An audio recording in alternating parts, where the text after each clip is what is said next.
Let me ask you something. What if I told you that one of the most powerful acts of liberation in modern history started with burning a book? I know it sounds completely backward, right? We're taught that burning books is, well, it's the act of a villain.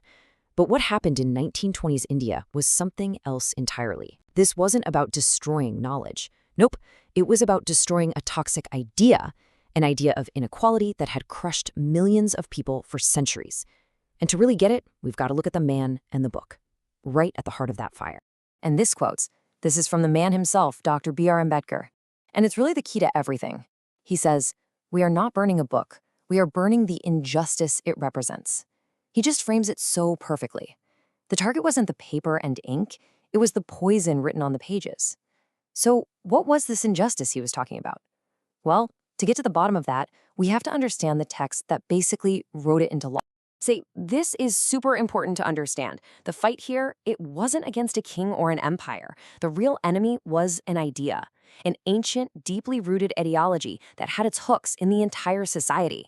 The battle was against a rulebook, one that had been followed without question for generations. And that rulebook, it had a name, the Manusmruti. For centuries, this text was treated by many as, well, the ultimate guide for how to live, for law, for social conduct. But tucked inside its verses was this incredibly rigid blueprint for society, a hierarchy, one that basically said, some of you are born superior and some of you are born inferior. And we're not talking about some vague, unspoken social custom here, oh no.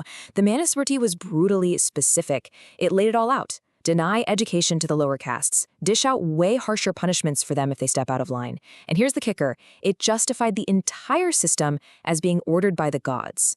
So this wasn't just tradition, you see. It was inequality written down and stamped with divine approval. So what did this actually look like in the real world? Well, for millions of people, the so-called untouchables, it was devastating. I mean, just imagine. You can't drink from the public well. You can't walk on certain roads. You can't enter a temple to pray. Your entire life, from morning to night, is just a constant state of sanctioned humiliation. This was the world Dr. Ambedkar was dead set on tearing down. You know, every fire needs a spark, right? And for this revolution, that spark was something incredibly basic, something we all take for granted: water. A fight over access to a public water tank, it became the symbol for a much, much bigger fight. This was a battle for basic human dignity. And this whole thing was built on Ambedkar's core philosophy. At the time, the big fight in India was for political freedom from the British. But Ambedkar, he asked a really powerful question. He said, what's the point of being free from foreign rule if we're not free from each other?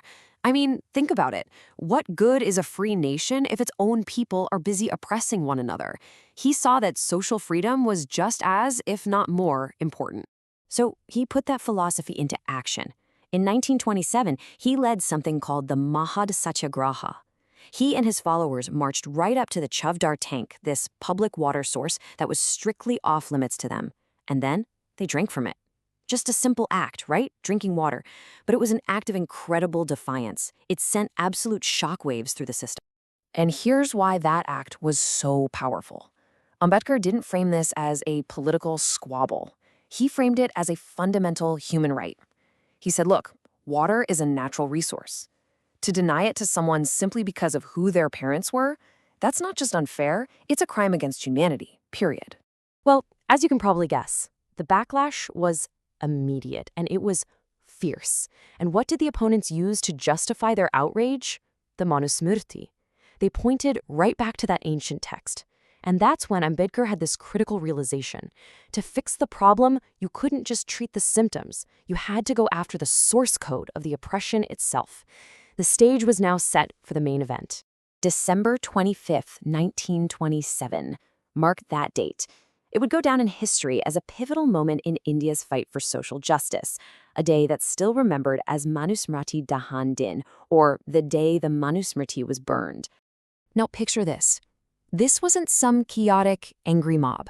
No, this was a deliberate, almost surgical act. It was a ceremony.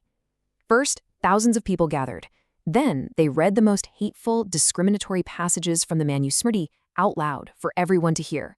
And only then, when everyone understood exactly what this book stood for, they set it on fire. And Ambedkar was crystal clear about what they were doing. He made sure everyone knew this was peaceful. It was symbolic. He wasn't attacking a religion. He was publicly declaring that this specific text, a text used to justify cruelty for centuries, no longer had any moral authority. They were canceling its power. So you can imagine, an act this bold, it didn't just go away. That fire didn't just burn a book, it lit a firestorm of controversy.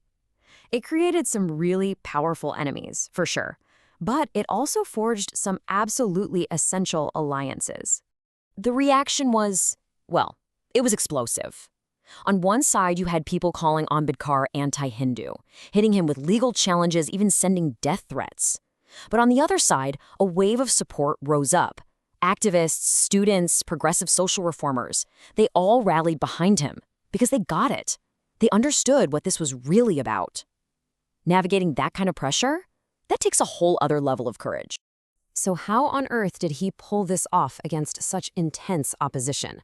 Well, his strategy was brilliant, and it really boiled down to 4 key things. First, he did his homework. His arguments were rock solid, based on deep study. Second, he didn't just rile people up, he educated them on why they were being oppressed. Third, his choice of protest was genius, peaceful, symbolic, and impossible to ignore. And finally, the man just had unshakable moral courage. He was willing to face down all that hate for what he knew was right. Okay, and this is where the story gets truly incredible. Because that single act of defiance back in 1927, it didn't just fizzle out. It planted a seed that would grow into the very foundation of modern independent India. The long-term impact was just monumental. It was a total game changer. Suddenly, the conversation wasn't about how do we fix the caste system, it was about how do we get rid of it entirely. It ripped the cover off the so-called religious justification for oppression and inspired a whole generation to fight for their dignity. It was a loud and clear declaration that a new rulebook was desperately needed. And here it is, the ultimate payoff. Fast forward 2 decades. Who do you think is the chief architect of India's new constitution? Dr. Ambedkar. And what does he write into the supreme law of the land? He enshrines the very principles of that protest. Article 17 of the Indian Constitution officially abolishes untouchability. I mean, how incredible is that? The fire that burned one book of inequality helped write a brand new book of equality for an entire nation. So all of this leaves us with a really big question, one that's just as relevant today. This story, it's not just about something that happened in India almost a century ago. It's about a timeless problem, right? When a tradition, no matter how old or revered it is, stands in the way of basic human dignity, what does it take to challenge it? And maybe more importantly, what are the symbols we need to ignite today?